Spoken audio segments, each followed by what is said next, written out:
नमस्कार दोस्तों, स्वागत है आपका अपने YouTube channel vision learning point पे। आज हम पढ़ेंगे भारत का भूगोल। पिछली क्लास में हम पढ़ चुके थे भारत के भूगोल में, यानी कि बांध के बारे में। कौन कौन से बांध हैं, कहाँ कहाँ पे हैं, कौन कौन से राज्य में, ये हमने पढ़ लिया था। आज उसी के आगे हम पढ़ेंगे अगला टॉपिक, एग्रीकल्चर यानी कि कृषि। भारत में कितने % खेती होती है, कौन कौन से भूभाग में होती है, कौन कौन सी फसलें बोई जाती हैं भारत में, या कौन कौन से फसल चक्र हैं, कौन कौन से मौसम में बोई जाती है, ये सारी चीज़ें जो आज के वीडियो में हम देखेंगे। तो सबसे पहले हम देखेंगे जो है भारत का जो कुल क्षेत्रफल है, यानी कि जो एरिया है भारत का, वो उसके कुल क्षेत्रफल के कितने % एरिया पर जो है खेती होती है। तो अगर एरिया की बात करें तो हो जाएगा भारत के कुल क्षेत्रफल, जो कुल क्षेत्रफल मान लीजिए 100% है, तो उसमें जो कृषि होती है, तो कृषि का जो भूभाग है वो लगभग 51% यानी कि 51% है। तो भारत के 51% क्षेत्र पर जो है क्या होता है, खेती होता है, यानी कि एग्रीकल्चर का काम किया जाता है क्षेत्र पर। अब जो है, और इसमें दूसरा पॉइंट क्या हो जाएगा, ये हो गया 51% क्षेत्र खेती का, जिसपे जो है खेती की जाती है। उसके बाद जो है 4% भूभाग पे क्या होता है, 4% भूभाग पर, जैसे 4% अगर भूभाग है उस पर क्या है, चारागाह। चारागाह यानी कि यहाँ पे जो है पशुओं को चराने के लिए जो है चारागाह बने हुए हैं 4% एरिया पे। उसके बाद जो है 21% जो भूभाग है, 21% भूभाग, उसमें क्या है, वन और वन क्षेत्र हैं, वन तथा वन क्षेत्र, ये जो है 21% एरिया पे है। टोटल लैंड एरिया जो है उसमें जो है 21% पे क्या है, वन और वन क्षेत्र हैं। बाकी जो बचता है 24% एरिया, तो 24% जो एरिया है वो कैसी है, बंजर भूमि है, बंजर भूमि है या बिना उपयोग की, यानी कि इसका कोई उपयोग नहीं है, उपयोग नहीं, यानी कि बिना उपयोग की है। तो ये हो गया एरिया वाइज, यानी कि परसेंटेज के हिसाब से, क्षेत्रफल के हिसाब से कितनी कृषि होती है, चारागाह कितने क्षेत्र पे हैं, और जो है वन या वन क्षेत्र कहाँ कहाँ पे हैं। अब ये हो गया। अब सबसे पहले देख लेते हैं, जैसे जब हमारा देश आज़ाद हुआ तो सबसे पहले कृषि मंत्री बनाए गए, यानी कि जब सरकार का गठन हुआ तो उसमें जो कृषि मंत्री बनाए गए थे, तो सबसे पहले कृषि मंत्री किसको बनाया गया था, तो भारत के अंतरिम, यानी कि भारत के जो अंतरिम मंत्रिमंडल था उसमें जो 1946 था, यानी कि 1946 में जो अंतरिम मंत्रिमंडल बना, उसमें जो कृषि मंत्री थे, कृषि एवं खाद्य मंत्री, कृषि एवं खाद्य मंत्री, तो कृषि एवं खाद्य मंत्री जो थे वो थे डॉक्टर राजेंद्र प्रसाद, डॉक्टर राजेंद्र प्रसाद। तो अगर ये पूछा जाए प्रथम कृषि मंत्री एवं खाद्य मंत्री कौन थे, तो हो जाएगा डॉक्टर राजेंद्र प्रसाद। अब ये देख लेते हैं, जैसे जब पंचवर्षीय योजना आई, यानी कि भारत में जब पंचवर्षीय योजनाओं की शुरुआत हुई, तो सबसे पहले जो पंचवर्षीय योजना आई थी, तो उसमें सबसे ज़्यादा जो है कृषि को सबसे ज़्यादा बढ़ावा दिया गया, यानी कि कृषि को जो है सबसे ज़्यादा बढ़ाने की कोशिश की गई। तो ये हो जाएगा प्रथम पंचवर्षीय योजना में। इसमें क्या पॉइंट लिख लेंगे, प्रथम पंचवर्षीय योजना में क्या था, कृषि पर निर्भरता, यानी कि कृषि को बढ़ावा दिया गया था, कृषि को जो है बढ़ावा दिया गया था, यानी कि कृषि पे जो है ज़्यादा जोर दिया गया था, ताकि जो है हम लोग अनाज के मामले में यानी कि आत्मनिर्भर हो सकें, यानी कि हमें अनाज कहीं और से ना लेना पड़े। तो कृषि प्रथम पंचवर्षीय योजना में क्या था, कृषि पर जो है ज़्यादा जोर दिया गया था। और उस टाइम कृषि पर निर्भरता कितनी थी, यानी कि उस टाइम जो है जो भारत की जीडीपी थी, यानी कि तो जीडीपी जो थी वो कृषि पर निर्भर, यानी कि उस पर जो है कृषि की निर्भरता कितनी थी, जीडीपी में थे उस टाइम, यानी कि जब प्रथम पंचवर्षीय योजना लागू हुई थी तब कितनी थी, 55 से 65% लगभग, यानी कि 50% से ऊपर ही थी कृषि पर निर्भरता। तो ये किस टाइम की बात है, 1951, यानी कि 1951 में। अब जो है जीडीपी का, यानी कि अब जो जीडीपी का हिस्सा जाता है कृषि के द्वारा, यानी कि कृषि का जो जीडीपी में हिस्सा है वो कितना है इस टाइम जो निर्भरता है जीडीपी में जो है 17% 17 से 18% हिस्सा जो है जीडीपी में किसका रहता है, कृषि का रहता है, कृषि का रहता है। पहले शुरुआत में कितना था, 55% से 65% तक, ये शुरुआत की बात है। उसके बाद 1951 जो 1950 था, 1951 में ये हो गया था कितना, 85% जो है ये कृषि पर निर्भरता थी, यानी कि लोग कृषि पे ज़्यादा निर्भर रहते थे। ये जीडीपी में ये निर्भरता का मतलब हो गया, यानी कि कृषि पे ज़्यादा लोग डिपेंड रहते थे, यानी खेती का काम ही ज़्यादा लोग करते थे। तो जीडीपी में कितना भाग था इसका, 50% से 65% था, और जो है निर्भरता इसकी कितनी थी, 85% लोग जो है कृषि यानी कि खेती पर ही निर्भर रहते थे। लेकिन अब इस टाइम जो है जीडीपी में हिस्सा तो 17-18% है, निर्भरता कितनी है लोगों की निर्भरता, यानी कि कृषि पर कितने लोग निर्भर रहते हैं, तो हो जाएगा 60 से 65%। ये जो है कृषि पर निर्भर रहते हैं, यानी कि खेती का ही काम करते हैं। तो ये हो गया यानी कि खेती के बारे में, कितने % एरिया पर जो खेती की जाती है। अब आगे हम देखते हैं कौन कौन से टाइप की खेती होती है। तो अब देख लेते हैं जैसे जब खेती की जाती है तो उसमें कौन कौन सी समस्याएं, यानी कि किसानों को क्या क्या समस्याएं होती हैं वो देख लेते हैं। तो सबसे पहले हम यहाँ लिख लेंगे समस्या, ये हेडिंग हो जाएगी।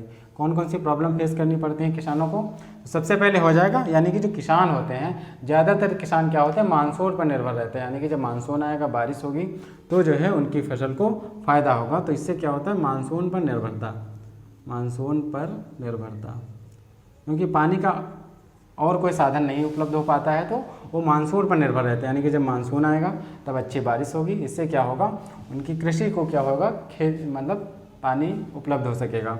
और क्या समस्या आती है, मानसून की अनियमितता, अनियमितता है मतलब अपने टाइम से नहीं आता है, नियमित नहीं रहता है, तो मानसून अनियमितता हो जाएगी, यानी कि ये जो है जिस टाइम पे ज़रूरत होती है उस टाइम पे जो है ये नहीं आ पाता है, उसके या तो लेट कर जाता है या तो पहले ही आ जाता है, तो ये अनियमितता हो जाएगी। और रासायनिक उर्वरक, रासायनिक यानी कि केमिकल जो फर्टिलाइजर्स होते हैं, रासायनिक उर्वरक, केमिकल फर्टिलाइजर, इनका ज़्यादा यूज़ होता है, तो ये भी जो है बहुत महंगे होते हैं, कॉस्टली होते हैं, तो सभी लोग जो है इसका यूज़ नहीं कर पाते हैं, तो ये भी प्रॉब्लम जो है किसानों को फेस करनी पड़ती है। और जो है फसल चक्र बाधित होना, यानी कि जो फसल चक्र होता है वो बाधित हो जाता है, फसल चक्र बाधित होना। इससे क्या होता है, जैसे फसल जो बोई जाती है उस एक के बाद एक बोई जाती है, तो क्रम से बोई जाती है, तो कभी कभी क्या होता है ये फसल चक्र बाधित हो जाता है, इससे क्या होता है फसल जो है अच्छी नहीं हो पाती।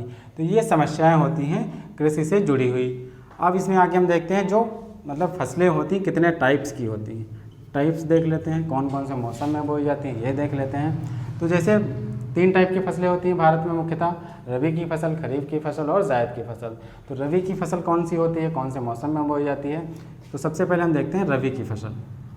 रबी की फसल, जो रबी की फसल है ये जो है अक्टूबर नवंबर में, मतलब अक्टूबर नवंबर में बोई जाती है, तो अक्टूबर नवंबर में बोई जाती है, और जो है मार्च अप्रैल, यानी कि मार्च अप्रैल में क्या करते हैं इसको काट लिया जाता है, यानी कि 5-6 महीने में जो फसल तैयार हो जाती है रबी की फसल। कौन कौन सी फसल, यानी कि रबी की जो फसल होती है इसको जो है ये सिंचाई वाली फसल, यानी कि इसको जो है पानी की ज़्यादा ज़रूरत पड़ती, तो ये हो जाएगी सिंचाई वाली फसल, सिंचाई वाली फसल। कौन कौन सी रबी की फसलें हैं, तो इसमें फसलें कौन कौन सी आती है देखते हैं। तो इसमें हो जाएगा जैसे गेहूँ, जौ, सरसों, चना, मटर, आलू और राई, ये जो फसलें हैं ये रबी की फसलें हैं। तो इनको अगर आसानी से आपको याद करना है तो इसके लिए एक ट्रिक भी है, तो ट्रिक भी हम आपको बता देते हैं, इससे क्या करेंगे आप आसानी से इसको याद कर सकते हैं। जैसे लिखा है गेहूँ, जौ, सरसों, चना, मटर, आलू और राई, तो ट्रिक इसकी क्या हो जाएगी, जैसे रबी की फसल है तो यहाँ पे क्या लिख लेंगे, रबी आरजू, यहाँ क्या हो जाएगा, आरजू के सच्चे गम में डूबा। तो ये हो जाएगी ट्रिक, यानी कि इससे आप क्या कर सकते हैं, आसानी से रबी की फसलें याद कर सकते हैं। तो ये हो जाएगी ट्रिक। इसमें जैसे रबी से रबी की फसलें हो जाएगा, आरजू यानी कि आ से क्या हो जाएगा, तो यहीं पे लिख लेते हैं, आ से हो जाएगा आलू, रा से हो जाएगा राई, आलू हो गया, राई हो गया, और सा से क्या हो जाएगा, यहाँ पे जा से लिख लेंगे जौ, और सा से हो जाएगा सरसों, चा से हो जाएगा चना, और यहाँ पे गा से हो जाएगा गेहूँ, और माँ से क्या हो जाएगा मटर। तो ये जो फसलें हैं ये रबी की फसलें हैं, आप आसानी से ट्रिक के माध्यम से भी याद कर सकते हैं। अब हम देख लेते हैं खरीफ की फसलें कौन कौन सी। देखते हैं खरीफ की फसलें, रबी की फसलें कौन सी वो देख लिया, अब हम देखते हैं खरीफ की फसलें। तो खरीफ की जो फसल है, खरीफ की फसल, तो ये किस मौसम में बोई जाती है, तो इसका मौसम हो जाएगा यानी कि अक्टूबर नवंबर से बोई जाती थी, मार्च अप्रैल में काट ली जाती थी, और ये जो है बोई जाती है जून जुलाई में, यानी कि ये जून जुलाई में बोई जाती है, जून जुलाई में। और काट कब ली जाती है? अक्टूबर नवंबर। ठीक, जब ये काटी जाती है तब से जो है रबी की फसल बोना स्टार्ट हो जाता है। तो जून जुलाई यानी कि इस टाइम जो है मानसून भी आ जाता है, इस टाइम जो है बारिश अधिक होती है। तो ये जो फसलें हैं इनको अधिक पानी की आवश्यकता होती है। जैसे धान हो गया तो इसको जो है अधिक पानी की आवश्यकता होती है। तो ये मानसूनी फसलें हैं। इसमें क्या लिख लेंगे? मानसूनी फसलें। मानसूनी फसलें कौन कौन सी फसलें हैं? तो फसलें कौन कौन सी हो जाएंगी? जैसे धान, ज्वार, बाजरा, धान हो गया, ज्वार, बाजरा, मक्का, तंबाकू, कपास और जूट, ये जो हैं। और एक इसमें लिख लेंगे मूंगफली। तो ये जो फसलें हैं खरीफ की फसलें, यानी कि ये जो है मानसून के मौसम में बोई जाने वाली फसलें खरीफ की फसलें हैं। अब इसको अगर ट्रिक से याद करना है, यानी कि कौन कौन से फसलें हैं ट्रिक से याद कर सकते हैं, तो इसके लिए ट्रिक क्या हो जाएगी? अब खरीफ की फसल है तो यहाँ क्या लिखेंगे? खरीफ, खरीफ की। अब यहाँ हो जाएगा अम्मा, गधा, फिर यहाँ क्या हो जाएगा? बजाती। तो ये हो गई ट्रिक। इससे हम आसानी से जो है फसलें खरीफ की याद कर सकते हैं। खरीफ से क्या हो जाएगा? खरीफ की फसलें हो जाएंगी। अब यहाँ पे देख लेते हैं, जैसे यहाँ पे माँ लिखा 2 बार, तो एक माँ से क्या हो जाएगा? मक्का, और दूसरे माँ से क्या हो जाएगा? मूंगफली हो जाएगा। और यहाँ पे देख लेते हैं क्या लिखा हुआ है। अब यहाँ पे देखिए धा है, धा से क्या हो जाएगा? धान हो जाएगा। बा से बाजरा हो जाएगा, बाजरा हो जाएगा। ठीक है, और जा से ज्वार हो जाएगा, ज्वार हो जाएगा। और यहाँ पे का से क्या लिख लेंगे? कपास, कपास हो जाएगा। ठीक, तो ये फसलें जो हैं आसानी से ट्रिक के माध्यम से भी याद कर सकते हैं कौन कौन सी फसलें हैं? खरीफ की फसलें। तो अगला हम देख लेते हैं 3 नंबर पे कौन सी फसल हो जाएगी। तो ये खरीफ की फसलें थी। अब हम देख लेते हैं जायद की फसलें, यानी कि 3 प्रकार की फसलें भारत में पाई जाती हैं, रबी, खरीफ और जायद। तो अब हम देखते हैं जायद की फसलें। तो ये जो जायद की फसलें होती हैं ये बस 2-3 महीने के लिए ही बोई जाती है, यानी कि जब बहुत ज़्यादा गर्मी पड़ने लगती है, गर्मी का मौसम जब ज़्यादा आ जाता है, से मार्च, अप्रैल, मई, जून, इन 3-4 महीनों में जो है ये फसलें जो है बोई जाती हैं, मार्च से जून के मध्य में। क्योंकि ये जो है ज़्यादातर गर्मी के मौसम में ही यूज होती है। क्योंकि जैसे गर्मी के मौसम में क्या हरी सब्जियाँ यूज होती हैं, तरबूज है, खीरा, ककड़ी, ये सब क्या हो जाएगा? जायद की फसलें हो जाएंगी। तो इसमें क्या लिख लेंगे? हरी सब्जियाँ, हरी सब्जियाँ, खीरा, ककड़ी, तरबूज। तो ये जो है गर्मियों के मौसम में ज़्यादा खाए जाते हैं, ज़्यादा यूज़ किए जाते हैं। तो ये हो जाएंगे जायद की फसलें। इनको आप ऐसे ही आसानी से याद कर सकते हैं, इसके लिए ट्रिक की ज़रूरत नहीं है। तो ये हो गई रबी, खरीफ और जायद की फसलें। अब हम देख लेते हैं मुख्य फसलें जो भारत में कौन कौन से राज्य में ज़्यादा पाई जाती हैं। अब हम देख लेते हैं जैसे भारत है, तो भारत में मुख्य खाद्य फसल क्या है, यानी कि सबसे ज़्यादा कौन सी फसल है जो खाने में यूज की जाती है। तो नंबर 1 पे तो धान हो जाएगा, और नंबर 2 पे क्या हो जाएगा? गेहूँ।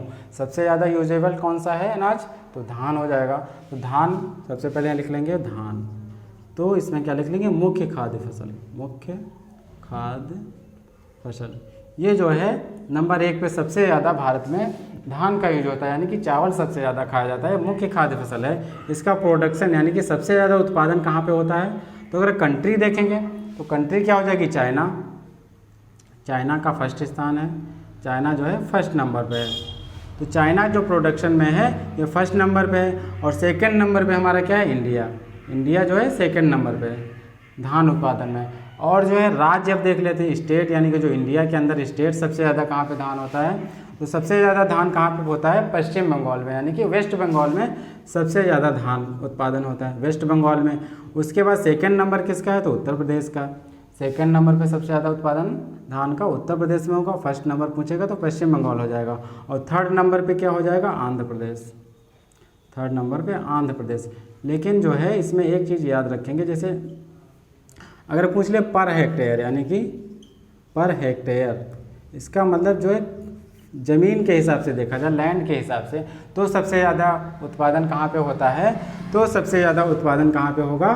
तो इसका उत्पादन हो जाएगा पंजाब में। तो यहाँ पे क्या आंसर आ जाएगा? पंजाब। क्योंकि पर हेक्टेयर उत्पादन में सबसे ज़्यादा कौन सा स्टेट है? तो पंजाब हो जाएगा, यानी कि पंजाब में सबसे ज़्यादा उत्पादन होता है। लेकिन अगर टोटल पूछेगा तो कौन सा स्टेट हो जाएगा? वेस्ट बंगाल। अब जैसे गेहूँ सेकंड नंबर पे सबसे ज़्यादा यूज होता है, गेहूँ। तो तो इसको हम क्या लिख लेंगे, दूसरी मुख्य खाद्य फसल, दूसरी मुख्य खाद्य फसल। ये जो हो जाएगी दूसरी मुख्य खाद्य फसल, यानी कि ये दूसरे नंबर पे चावल के बाद सबसे ज़्यादा खाने वाले अनाज है। अब इसका प्रोडक्शन देख लेते हैं, यानी कि इसका उत्पादन सबसे ज़्यादा कहाँ होता है, तो इसका उत्पादन भी नंबर 1 अगर कंट्री पूछेगा तो चाइना हो जाएगा number 1 country, China. Second number पे क्या आ जाएगा हमारा इंडिया, और तो इंडिया आ जाएगा सेकंड नंबर पर। लेकिन इंडिया का अगर स्टेट पूछेगा तो स्टेट यहाँ पे लिख लेंगे। इंडिया में कौन कौन से स्टेट फर्स्ट नंबर पे हैं, तो इसमें यहाँ पे क्या था, वेस्ट बंगाल था, लेकिन यहाँ क्या हो जाएगा, उत्तर प्रदेश पहले स्थान पे हो जाएगा। दूसरा स्थान पंजाब का है, तो यहाँ क्या हो जाएगा, पंजाब, यहाँ पे पंजाब लिख लेंगे। और थर्ड नंबर किसका हो जाएगा, मध्य प्रदेश का। लेकिन जब इसमें भी पर हेक्टेयर पूछेगा तो पर हेक्टेयर यहाँ भी पंजाब था, तो पर हेक्टेयर यहाँ भी पंजाब ही हो जाएगा, पर हेक्टेयर यहाँ भी क्या हो जाएगा, पंजाब हो जाएगा। तो ये हो गया गेहूँ। और इसमें जैसे और देख लेते हैं और कौन कौन सी चीज़ें हैं। अब हम देख लेते हैं जैसे हरित क्रांति। हरित क्रांति किससे जुड़ी हुई है, खेती से जुड़ी हुई है, यानी कि अनाज उत्पादन से। तो हरित क्रांति की शुरुआत कब हुई, किसने शुरुआत की, तो ये हम देख लेते हैं। तो सर यहाँ पे हेडिंग क्या डाल देंगे, हरित क्रांति।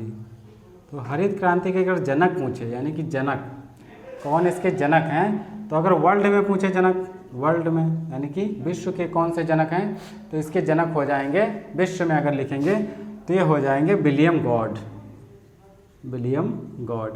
ये कौन से हैं, विश्व के। अगर विश्व में पूछा जाए हरित क्रांति के जनक कौन है, तो विलियम गॉड हो जाएगा। अगर भारत में पूछे, इंडिया में, तो इंडिया में इसके जनक कौन हो जाएंगे, MS स्वामीनाथन, MS स्वामीनाथन। ये भारत में जो है हरित क्रांति के जनक माने जाते हैं, क्योंकि इन्होंने हरित क्रांति यानी कि इन्होंने क्या किया था, उच्च किस्म के जो है बीज हैं उनको जो है इन्वेंट यानी कि उत्पादित किया था। तो ये हो जाएगा। अब जो है इसमें हम देख लेते हैं आगे से उच्च किस्म के जो बीज हैं, कौन कौन से उच्च किस्म के बीज हैं, तो ये देख लेते हैं। विलियम गॉड ने क्या किया था, ये जो वर्ड है, यहाँ पे वर्ड में जनक नहीं हो जाएंगे, ये हो जाएंगे शब्द, यानी कि इन्होंने शब्द दिया था, ठीक है। और जनक अगर पूछेगा, एक चीज़ यहाँ पे लिख लेंगे, जनक वर्ल्ड का जो मतलब वर्ड में जो जनक हो जाएंगे वो कौन हो जाएंगे, विलियम गॉड ने तो ये वर्ड बताया था, यानी कि शब्द, ये हरित क्रांति शब्द दिया था। लेकिन जो इसके जनक हो जाएंगे नॉर्मन ई बोरलॉग जो हैं, ये इसके जनक थे, विश्व के जनक। और भारत में कौन हो जाएंगे, MS स्वामीनाथन हो जाएंगे। अब एक चीज़ इसमें हम देख लेते हैं, उच्च किस्म के बीज जो हैं उनका क्या क्या नाम है। तो इसमें उच्च किस्म के बीज थे, उच्च किस्म के बीज, इन बीजों का मतलब यूज करके, प्रयोग करके हम ज़्यादा फसल उत्पादित कर सकते हैं। तो इनसे उत्पादन ज़्यादा होता है। उच्च किस्म के बीज कौन कौन से हो जाएंगे, तो इसमें हो जाएगा गेहूँ के हैं ये, एक है कल्याणी सोना, और दूसरा क्या है, सोनालिका। ये जो है गेहूं के बीज हैं, यानी कि गेहूं के उच्च किस्म के बीज हैं, ये हाइब्रिड बीज हैं, इनसे उत्पादन ज़्यादा होता है। अब जब भारत में इसकी शुरुआत की गई हरित क्रांति की, तो कब की गई, यानी कि ईयर पूछ लेगा तो ईयर क्या हो जाएगा, 1966 या 67, 1966 और 67 में जो है इसका जो है यानी कि हरित क्रांति की भारत में शुरुआत हुई। अब इसमें जैसे जब शुरुआत हो गई तो सबसे ज़्यादा इसका यूज कहाँ पे हुआ, कहाँ पे सबसे ज़्यादा इसके माध्यम से उत्पादन किया जाता है, तो उस उत्पादन में स्टेट लिख लेंगे, जैसे उत्तर प्रदेश, पंजाब, मध्य प्रदेश। ये जो राज्य हैं, एक इसमें और लिख लेंगे हरियाणा। तो इसमें जो है मतलब इसका यूज करके, हरित क्रांति का यूज़ करके बहुत ज़्यादा मात्रा में जो है फसल उत्पादित की जाती है। तो ये हो गया इंडिया का मतलब जो हरित क्रांति था। अब इसमें कुछ ऐसी फसलें हैं जो विश्व लेवल पे यानी कि पूछ लिया जाता है कि जैसे काफ़ी है, चाय है, बाजरा है, तो इसमें पूछ लेता है कि नंबर 1 कौन सा देश है, यानी कि सबसे ज़्यादा कहाँ पे होता है, ये हम देख लेते हैं इसके आगे। तो सबसे पहले हम देख लेते हैं विश्व की फसलें, यानी कि कौन कौन सी फसलें हैं जो विश्व लेवल पे यानी कि पूरे वर्ल्ड लेवल पे उनका उत्पादन होता है। नंबर 1 कौन सा देश है, ये हम देख लेते हैं। तो सबसे पहले हम यहाँ पे लिखेंगे कॉफ़ी।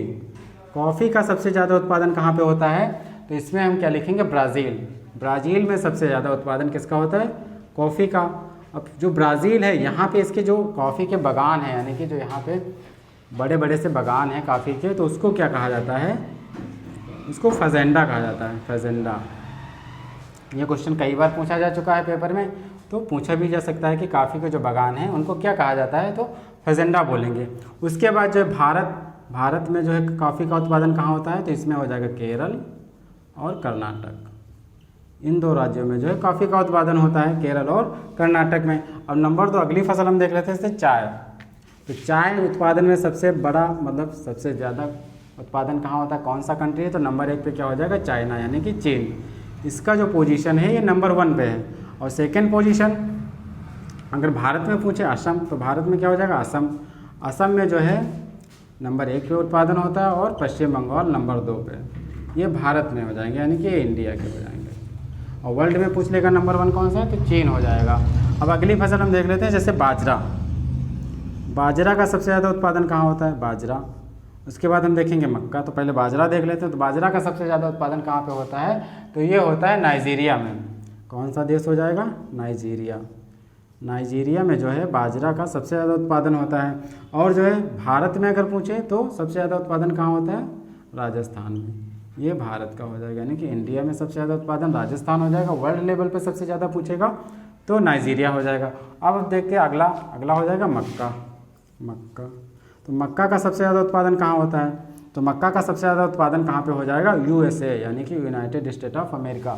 अमेरिका में सबसे ज़्यादा उत्पादन मक्का का होता है। और भारत में अगर पूछा जाएगा तो भारत में हो जाएगा हमारा कर्नाटक। इंडिया में अगर पूछा जाएगा तो क्या हो जाएगा, कर्नाटक में जो है मक्का का उत्पादन होता है।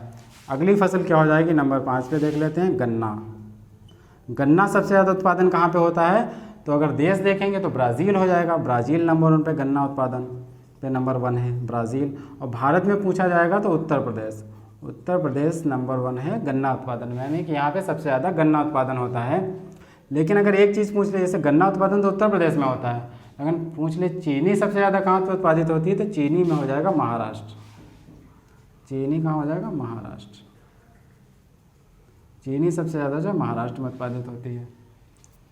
अगली फसल 6 नंबर पे क्या हो जाएगी, रबड़। तो रबड़ सबसे ज़्यादा कहाँ उत्पादित होती है, इम्पॉर्टेंट है, इसमें से क्वेश्चन पूछे भी जाते हैं, तो आप लोग क्या करेंगे, इसी तरह से नोट कर लेंगे। फजेंडा ये ज़रूर पूछा जाएगा, इसको जो है पूछा भी जा चुका है कई बार। अगली फसल हम देख लेते हैं, रबड़। तो रबड़ सबसे ज़्यादा कहाँ उत्पादन होता है, तो ये होता है थाईलैंड में, थाईलैंड। और भारत में अगर पूछा जाएगा तो क्या हो जाएगा, केरल। भारत में केरल, वैसे तो थाईलैंड होगा लेकिन भारत में क्या हो जाएगा, केरल। अगली फसल हो जाएगी यहाँ पे मसाले। तो मसाले सबसे ज़्यादा उत्पादन कहाँ होता है, तो मसाले में हमारा भारत ही सबसे ज़्यादा उत्पादित करता है, केरल में सबसे ज़्यादा मसाला उत्पादन होता है। और दाल यानी कि दालें सबसे ज़्यादा कहाँ उत्पादित होती हैं, तो मध्य प्रदेश में जो है सबसे ज़्यादा उत्पादित होती है। इसमें लिख लेंगे भारत में सबसे ज़्यादा। अब एक पॉइंट इसमें याद रखेंगे, बहुत ही इंपॉर्टेंट है, यहाँ पे हम लिख दे रहे हैं। इससे पूछ ले भारत का प्रथम कृषि विद्यालय कौन है, यानी कि भारत का प्रथम कृषि विद्यालय पूछेगा तो क्या बताएंगे, भारत का